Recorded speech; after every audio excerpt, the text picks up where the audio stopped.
We're joined now by OverDrive's Bryan Hayes. And Hayes, you're on the radio 5 times a week here in Toronto. You know the city likes to pay its superstars like the core 4 with the Maple Leafs, Scotty Barnes with the Raptors, and now it's Vladimir Guerrero Jr.'s turn.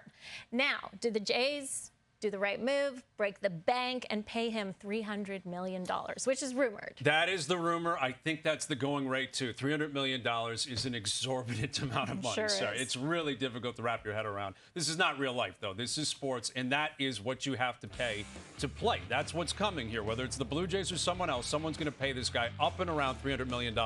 If it's $275, is it worth him walking? $250, is it worth him walking? I know it's not my money, but I don't think it is if this Blue Jays team and organization is trying to commit to winning. And that's what they keep telling everyone. We're in it to win it next year. Win a World Series. That's what they're trying to convince people. I'm not convinced, but I will be believing that it's impossible if Vladdy's not a part of it. He has to be a part of the program going forward next year if they're going to be competitive. And yes, he has 1 year left on his deal, so he could play it out and walk. I don't see that as an option that they can entertain. So the $300 million, it may be a difficult pill to swallow, but I think you've got to commit to him if you believe in him. And when you look at the last 4 years of Vladdy's career, in 2021, he was all-world. In 22 and 23, he was good to very good. In 2024, he has been all-world again. He's only 25. He's put together 2 years that have been unreal, like top 10 in baseball type stats. If that's the guy and that's who you're going to commit to for 8 to 10 to 12 years, yes, it's a lot of money, but if he gives you that production, it's worth it. So I believe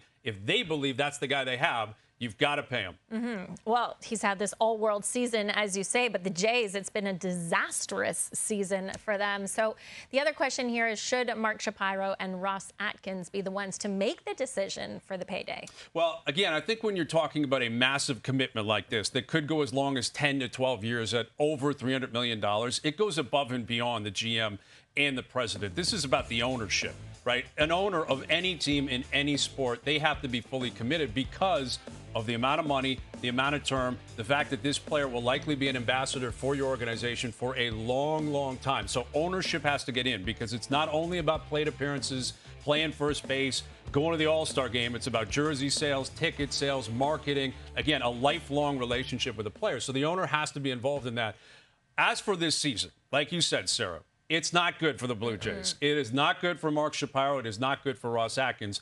But who knows Vladdy Guerrero Jr. better than those two guys? They've been here for almost a decade. They know everything there is to know about Vladdy Guerrero Jr. I think they need Vladdy. Again, like we just talked about, they want to win next year. They need Vladdy, and they need Vladdy to be happy.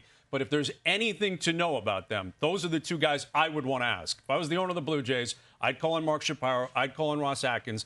Give me all the pros, all the cons. Tell me everything I need to know about this guy. And if they give you more pros than cons, yes, those are the two guys to do the evaluating. They are the two guys to pitch. And then it's on the owner to put the check in front of them. Yeah, and you heard it here. They need Vladdy to be happy. Yes. Well, hey, stick around here because we're going to talk a little more money bit up next on the NFL.